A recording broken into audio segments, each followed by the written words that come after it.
శనివారం అరౌండ్ 9:20 ఆ 9:30 ప్రాంతంలో 100 డైల్ కాల్ నార్సింగి రోటరీ 2 నుంచి ఒక వ్యక్తిని ఎవరో ఒక కారులో కొట్టి కిడ్నాప్ చేశారని చెప్పేసి వచ్చిన కాల్ మీద మన నార్సింగి పోలీసులు ఇమీడియట్గా ఆ స్పాట్కి, అంటే ఇక్కడే మన పక్కనే ఉన్న నార్సింగి రోటరీ 2కి వెళ్ళి ఎన్సీసీ అర్బన్ ముందున్నది వెళ్ళి ఏం జరిగిందని చెప్పి అక్కడ విచారిస్తే అక్కడ రోడ్ పాసర్ ఎవరో నేను పోతా ఉంటే రెండు కార్లు, ఒక కారు ఆగి ఉంది, ఒక కారు అందులో నుంచి కొట్టి కారులో నుంచి లాగి ఇంకొక బ్రిజా కారులో, మారుతి బ్రిజా కారులో వేసుకొని ఒక వ్యక్తిని కిడ్నాప్ చేశారు, తీసుకొని పోతా ఉన్నారని చెప్పేసి ఒక స్ట్రేంజర్ మన రోడ్ మీద పోతున్న అతను ఫోన్ చేస్తే ఇమీడియట్గా మన వాళ్ళు రష్ కావడం జరిగింది. తర్వాత అక్కడ ఆ ఫోను, తర్వాత ఎస్ క్రాస్ కార్, అది వైట్ కలరు, ఆ పక్కనే ఆ కారులో కాస్త అంటే రక్తం ఉండడం, ఆ చెప్పులు అలా పడి ఉండడం, ఆ పక్కనే ఫోన్ పడి ఉండడం తోటి ఇమీడియట్గా నార్సింగి ఇన్స్పెక్టర్ గారు స్పాట్కి రీచ్ అయ్యారు. తర్వాత మాకు కూడా సమాచారం ఇస్తే మేము రీచ్ కావడం జరిగింది. డీసీపీ గారు కూడా స్పాట్కి రీచ్ అయ్యారు. అంటే అలార్మింగ్గా ఉండే రక్తం ఉండడంతో ఏదో జరిగి కిడ్నాప్ అనే దాంతో ఇమీడియట్గా కంట్రోల్ రూమ్కి అలర్ట్ చేసి ఇంటర్ స్టేట్ బార్డర్స్ని, తర్వాత మా మిగతా చెక్ పోస్టులని, టోల్ గేట్స్ని అలర్ట్ చేయడం జరిగింది.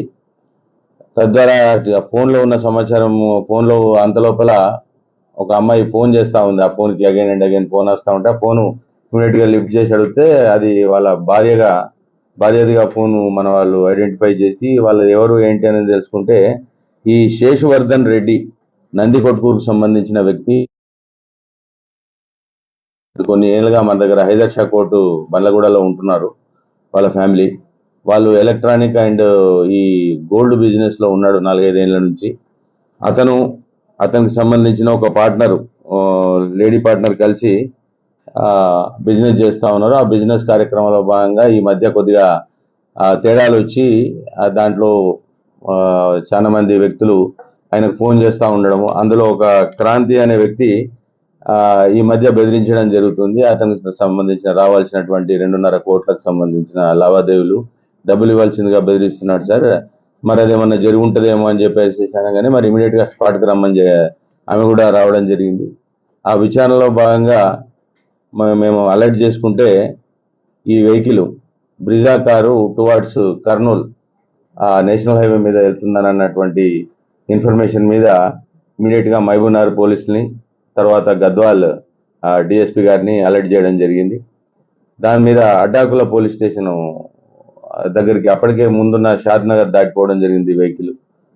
అడ్డాకుల పోలీసులు వాళ్ళ దగ్గర ఉన్న టోల్ గేట్ దగ్గర ఉన్న అక్కడ ఉన్న ఎస్ఐ మహబూబ్నగర్ డిఎస్పీ గారు వెంకటేష్ గారు వాళ్ళంతా అలర్ట్ చేస్తే అడ్డాకుల డిఎస్పీ మన అడ్డాకుల ఎస్ఐ గారు ఈ వెహికల్ని ట్రేస్ చేసి అక్కడ రాత్రి 12:30 ఆ ప్రాంతంలో పట్టుకోవడం జరిగింది. ఇమీడియట్గా చూస్తే వాళ్ళు కూడా ఇమీడియట్గా మాకు ఫోన్ చేసి చెప్పారు, ఇక్కడ నుంచి ఇమీడియట్గా మా టీము ఆల్రెడీ ఒకటి ఆన్ ద వేలే నేషనల్ హైవే 44 మీద కర్నూలు సైడ్ ఉంది, అది ఇమీడియట్గా అక్కడికి రష్ కావడం జరిగింది. ఈ క్రాంతి అండ్ సందీప్ అనే ఇద్దరు వ్యక్తులు ఇతన్ని కిడ్నాప్ చేసి వీళ్ళకి రావాల్సిన డబ్బులు రాకుండా ఉండడము, చాలాసార్లు వీళ్ళు అడిగి వేసారిపోవడంతో ఈ డబ్బులు వసూలు చేసుకునే క్రమంలో ఇతన్ని కిడ్నాప్ చేసినట్టుగా తెలిసింది.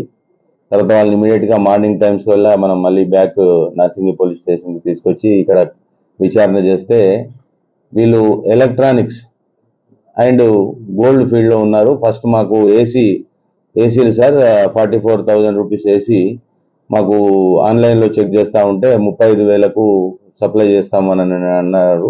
ఒక ఏసీ సప్లై చేయడం జరిగింది. ఆ ఏసీలో పెట్టుకున్న తర్వాత 10,000 లాభం వచ్చింది కదా అని చెప్పేసి ఒక 4 ఏసీలు మళ్ళీ కొన్నాను.